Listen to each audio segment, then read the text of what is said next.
தாம்பரம் ராஜகீழ்ப்பாக்கம் ஏரியின் குறுக்கே 6 வழித்தடங்கள் கொண்ட உயர்மட்ட பாலம் அமைக்க 110 கோடியின் டெண்டர்கள் கோரப்பட்டுள்ளனர். இந்த பாலம் ராஜகீழ்ப்பாக்கம் சந்திப்பு அருகில் தாம்பரம் கிழக்கு புறவழிச்சாலையை தாம்பரம் வேளச்சேரி சாலையுடன் இணைக்கும்.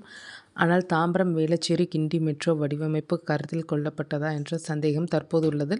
எதிர்காலத்தில் இங்கே அமைய உள்ள மெட்ரோ போர்டு ஒருங்கிணைப்பின்றி பாலம் கட்டுவது மேடவாக்கம் வேளச்சேரி தவறுகளை பிரதிபலிக்கும் என்பதால் அதற்கு ஏற்றபடி திட்டங்களை வகுக்க ஆலோசனைகள் மேற்கொண்டு வருகின்றனர். இதையடுத்து சென்னை மெட்ரோ ரயில் திட்டத்தின் கீழ் 2 முக்கிய வழித்தடங்களுக்கான விரிவான திட்ட அறிக்கை தயாரிக்கும் பணிகள் விரைவில் தொடங்க உள்ளனர். இந்த புதிய வழித்தடங்கள் சென்னையின் வளர்ந்து வரும் போக்குவரத்து தேவைகளையும் நிலையான நகர்ப்புற வளர்ச்சியும் பூர்த்தி செய்யும்.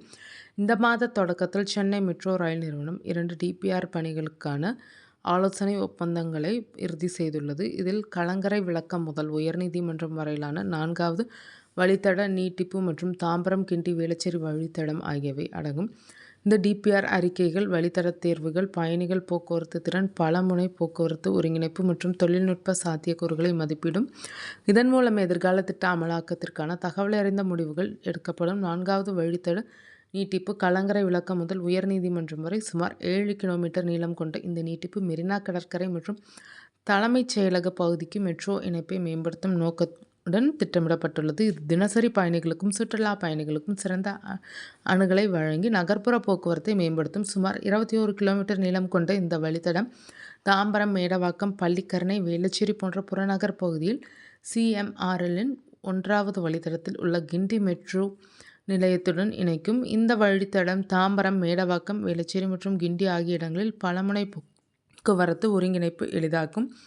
இந்த 2 திட்டங்களுக்கு Systra MVA consulting India private limited நிறுவனம் ஆலோசகராக நியமிக்கப்பட்டுள்ளது. இதற்கான ஒப்பந்த மதிப்பு முறையே 38,20,000 மற்றும் 96,19,000 ஆகும். ஆய்வுக்கான கால அவகாசம் 120 நாட்கள் என சிஎம்ஆர்எல் ஒரு அறிக்கையில் தெரிவித்துள்ளது. முக்கியமாக கோயம்பேடு பட்டாபிராம் மெட்ரோ ரயில் திட்டத்திற்கு ரூபாய் 2,442 கோடி ஒதுக்க தமிழ்நாடு அரசு அரசாணை வெளியிட்டுள்ளது. நிலம் கையகப்படுத்தல் உள்ளிட்ட பணிகளை தொடங்க மெட்ரோ ரயில் நிறுவனத்திற்கு அரசு அனுமதி அளித்துள்ளது.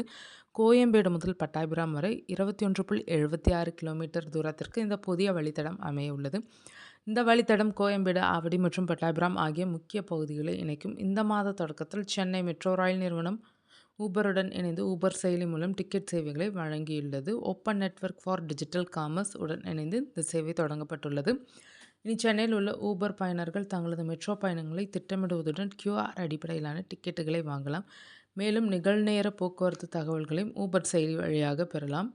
ஜூலை 2025 1 கோடிக்கும் அதிகமான பயணிகளை சென்னை மெட்ரோ ரயில் நிறுவனம் முதன்முறையாக பதிவு செய்துள்ளது. அதிகாரப்பூர்வ தகவலின்படி ஜூலை 1 முதல் ஜூலை 31 வரை மொத்தம் 1,03,78,835 பயணிகள் மெட்ரோ ரயில்களில் பயணித்துள்ளனர். ஜூலை 4, 2025 அன்று அதிகபட்சமாக 3,74,948 பயணிகள் பயணித்து புதிய சாதனை படைக்கப்பட்டுள்ளது.